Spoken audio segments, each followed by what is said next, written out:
Bonjour à tous, cette vidéo aurait dû être complètement différente, elle n'aurait pas dû commencer comme ça et surtout elle n'aurait pas du tout finir comme elle va se terminer, mais je pense que c'est important de vous faire passer le message, c'est important d'en parler et donc voilà, j'ai décidé de quand même publier cette vidéo et de la modifier en vue des circonstances, donc voilà.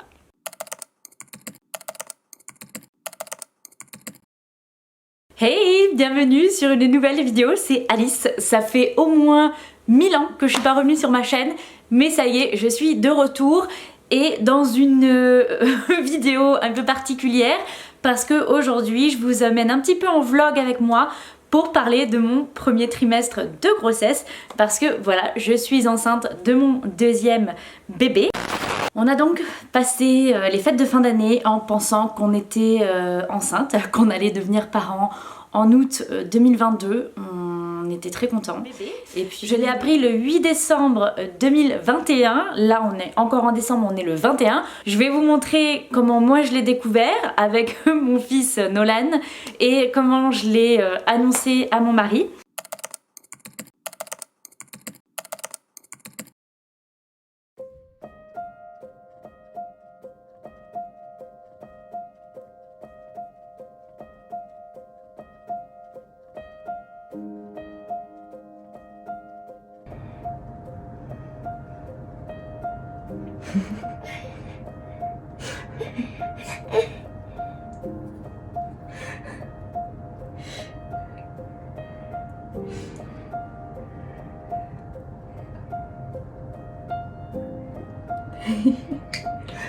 Tu vas avoir un petit frère, une petite soeur. Oh. Oui.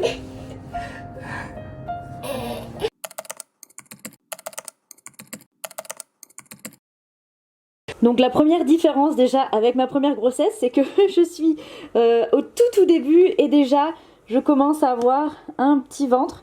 J'ai eu ce ventre là qui a 3-4 mois je crois avec Nolan, donc ça fait bizarre de déjà avoir...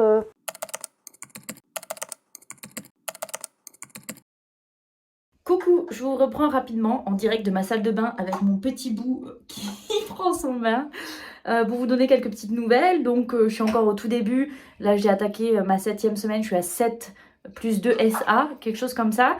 Toujours pas de symptômes, donc je touche du bois. Je suis un peu fatiguée, mais à part ça, j'ai pas du tout de nausée, j'ai aucun aliment que j'aime pas, enfin j'ai pas d'aversion alimentaire quoi pour l'instant. Donc on verra comment ça donne parce que je suis encore assez tôt, donc ça peut toujours venir.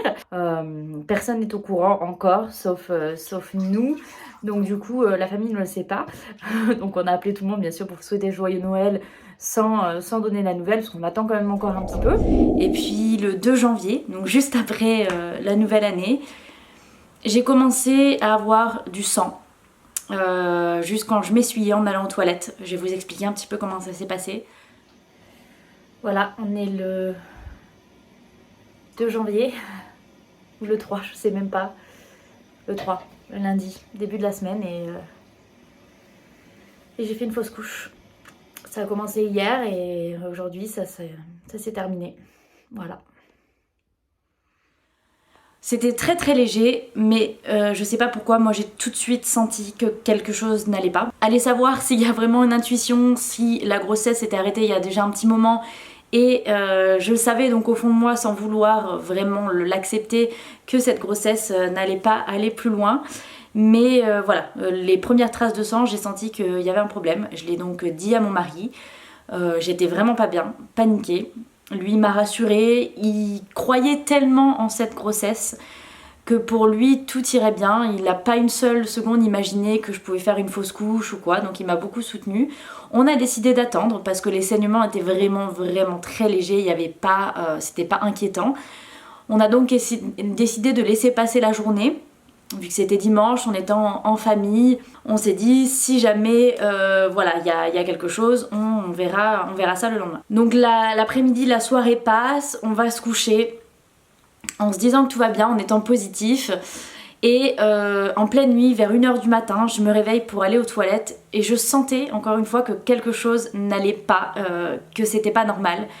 Et là je m'essuie et je vois beaucoup plus de sang que ce que j'avais eu toute la journée de dimanche. Et là, dans ma tête, c'est très clair, je fais une fausse couche, c'est fini, j'ai perdu mon bébé. Tout s'effondre, je sais pas quoi réagir, il est 1h du matin, je suis très fatiguée, je suis en pleine nuit, je retourne me coucher. Et là, mon mari évidemment s'est réveillé, il m'a entendu, il me demande qu'est-ce qui va pas et je lui dis je fais une fausse couche. Clairement dans ma tête c'était fini quoi. Et donc forcément il était pas bien non plus, il essaye quand même de me rassurer, il était pas sûr et je crois qu'il comprenait pas trop, puis c'était là en pleine nuit, c'était tellement soudain, on s'y attendait tellement pas que lui aussi a eu du mal, je pense, à mettre ses idées au clair là-dessus. Donc on s'est dit qu'on allait essayer de dormir, voir comment ça se passe demain matin, voir si je continue à perdre du sang. Franchement on était vraiment dans le flou, on savait pas quoi faire, on voulait pas réveiller Nolan qui dormait. On était vraiment entre les deux et donc voilà, on s'est dit de toute façon si ça doit arriver, malheureusement ça arrivera, donc il n'y a pas grand chose qu'on puisse faire. Donc la nuit est passée, bien sûr j'ai pas pu dormir, donc tellement ça tournait dans ma tête, mais ça s'est maintenu quand même dans la nuit. J'avais des douleurs dans le ventre et en bas du dos au niveau des lombaires, mais ça allait encore, j'étais pas physiquement on va dire trop mal. Mentalement c'est une autre affaire, mais physiquement ça allait encore. Donc on se réveille, mon fils se réveille, on est tous les trois, je commence à perdre vraiment beaucoup de sang, on commence à s'inquiéter réellement, je commence à avoir de grosses douleurs et c'est là où vraiment tout a commencé, où le cauchemar s'est, on va dire, lancé. Donc j'appelle ma sage-femme en panique pour lui dire ce qui se passe. Heureusement qu'elle a été là, elle m'a guidée au téléphone pour me dire que voilà ce que je devais faire, à quel moment je devais aller à l'hôpital si besoin, mais je pouvais aussi rester à la maison si je le souhaitais, en sachant que de toute façon s'il y a une fausse couche, voilà, l'hôpital ne pourrait rien faire dans tous les cas, mais elle m'a donné exactement les signes vraiment à repérer pour aller à l'hôpital. Donc je m'allonge, voilà, je m'installe dans le canapé, j'essaye de rassurer Nolan qui a vu qu'il y avait quelque chose qui se passait. Il a été adorable, il faisait plein de bisous, plein de câlins. Mais moi j'étais vraiment ailleurs. Dans ce moment-là, je crois que mon cerveau était complètement perturbé. On est dans une espèce de bulle où tout se mélange dans notre tête, où c'est vraiment... on est partagé entre la surprise, entre la déception, entre la douleur, le deuil, enfin un peu tout qui se passe et en même temps on réalise pas ce qui est en train de se passer. Donc mon mari décide d'amener Nolan à la crèche à 7h30 pour qu'on puisse être tous les deux et voir ce qui se passe si jamais on doit aller aux urgences, que Nolan soit déjà bien gardé et qu'il s'inquiète pas surtout de nous voir comme ça. Et là, jusqu'à à peu près midi, ça a été les pires heures de ma vie. Une douleur atroce, vraiment très très très mal au ventre. Beaucoup de sang, j'étais dans un état pas possible, je pourrais même pas décrire la douleur tellement ça m'a mis dans un autre monde, tellement j'avais mal. Je m'attendais pas à une telle douleur, alors c'est pas pour vous faire peur, pour vous inquiéter, mais vraiment pour ouvrir la parole et montrer qu'il y a quand même quelque chose qui se passe lors d'une fausse couche, que ce n'est pas rien, c'est pas juste perdre un bébé, c'est beaucoup plus que ça. Mon mari a été très présent heureusement, on est restés ensemble, on a attendu que ça passe. Il n'y avait pas grand chose d'autre à faire de toute façon. Finalement dans l'après-midi j'ai pris quand même un cachet pour passer la douleur, j'ai essayé de me reposer, de dormir un peu parce que je dormais pas depuis 1h du matin et vers entre 1h et 2h de l'après-midi ça a commencé enfin à se calmer. Évidemment je perdais toujours du sang, voilà, je perdais des morceaux, je voyais un petit peu ce qui se passait dans mon corps et là on avait la confirmation que ben voilà, qu'on avait perdu le bébé et que c'était comme ça, on venait de traverser une journée affreuse avec beaucoup de douleurs physiques et mentales. Et c'est après donc voilà la fausse couche, le mercredi suivant je décide d'appeler pour prendre rendez-vous à l'hôpital, enfin à la clinique, voir un gynécologue pour faire une échographie pour vérifier quand même que mon corps a bien tout sorti et surtout que c'était bien ça, vraiment confirmer la fausse couche et être sûr que tout va bien. Et effectivement donc c'était bien ça, on voyait les restes, c'était bien une fausse couche et heureusement mon corps avait fait tout le travail. C'est un petit peu la bonne nouvelle dans toute cette mauvaise nouvelle parce qu'on n'avait pas eu besoin d'intervention supplémentaire qui peut être aussi très traumatisante pour la femme. Donc ça c'est quand même une bonne chose et s'il y en a parmi vous qui sont passés par là, sachez que je ressens complètement votre douleur, je suis désolée et surtout soyez entourés. Heureusement mon mari est resté là tout le long, il a été incroyable et c'est grâce au fait qu'on était tous les deux et qu'il est mon fils qu'on a réussi à passer ça ensemble. Mais ça reste quelque chose d'assez bizarre parce que non seulement ça reste encore un tabou, on est dans une phase où les 3 premiers mois de grossesse sont encore sous silence, justement en cas de fausse couche, de ne pas le dire aux proches parce que sinon il faut annoncer la fausse couche. Et pour l'avoir vécu, je trouve ça vraiment très difficile parce que quand ce moment-là arrive, on a besoin de nos proches, on a besoin que notre entourage soit là et nous soutienne. Et s'ils savent qu'on était enceinte, à quel point on était content d'être enceinte, bah ils sont d'autant plus à même de partager notre peine à ce moment-là et d'être présent, alors que d'annoncer en fait une grossesse parce qu'on a fait une fausse couche, c'est encore plus difficile. Et parfois même certaines mamans ne le disent pas du tout et se retrouvent très seules et isolées face à ça, et je trouve pas ça normal. Alors ne pas dire une grossesse au monde entier avant 3 mois c'est une chose, mais ne pas en parler du tout à ses proches c'en est une autre.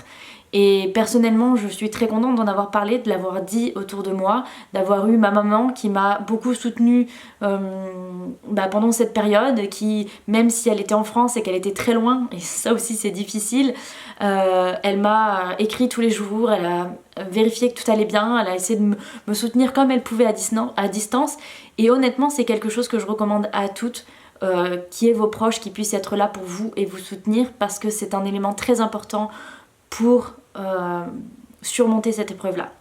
Je vais m'arrêter là pour aujourd'hui parce que sinon la vidéo va être interminable.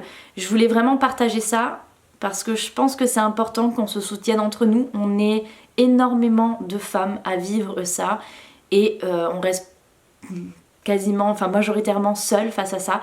Donc aujourd'hui j'ai envie d'en parler pour qu'on ne soit plus seul et qu'on puisse se soutenir entre nous, que les gens aussi autour qui ne vivent pas ça puissent soutenir une personne dans leur entourage qui traverse cette épreuve, et qu'on finisse enfin par en parler et que ce ne soit plus tabou, parce que ça existe, c'est là, et c'est une grosse douleur, c'est une peine, c'est un deuil à faire, un deuil non seulement d'avoir perdu une grossesse. Certains diront c'était qu'un embryon encore, c'était pas un bébé, certes, mais ça n'empêche pas qu'on a imaginé nous ce bébé, qu'on s'est projeté dans cette grossesse, qu'on s'est projeté avec ce futur bébé, qu'on a fait des plans par rapport à ça, qu'on a eu cette joie d'être enceinte, et encore plus quand on a ce désir profond de tomber enceinte, d'avoir un bébé. Et il y a le deuil de l'annonce de la grossesse aux partenaires, le deuil de tout ce qu'on a construit autour de cette grossesse, et c'est pas rien. Et j'aimerais qu'on ne minimise pas cette douleur, peu importe quand la fausse couche a eu lieu, mais il y a quand même quelque chose, et j'aimerais que les mamans puissent en parler et être accompagnées face à ça. Voilà. N'hésitez pas à commenter, à me dire tout ce que vous voulez sous cette vidéo, et je vous fais d'autres vidéos aussi à la suite pour vous expliquer l'après fausse couche, comment ça se passe, comment on le vit. Évidemment ce sera de mon expérience et de mon point de vue, mais ça peut en aider certaines qui sont en train de le vivre, et je l'espère en tout cas. Voilà. Donc je suis encore désolée pour cette vidéo qui était censée être heureuse et qui finalement l'est un peu moins, mais je la publie quand même pour aider les autres femmes dans le besoin. J'espère que ça vous a plu, n'hésitez pas à aimer la vidéo, à vous abonner si vous n'êtes pas encore abonné, et je vous dis à très bientôt.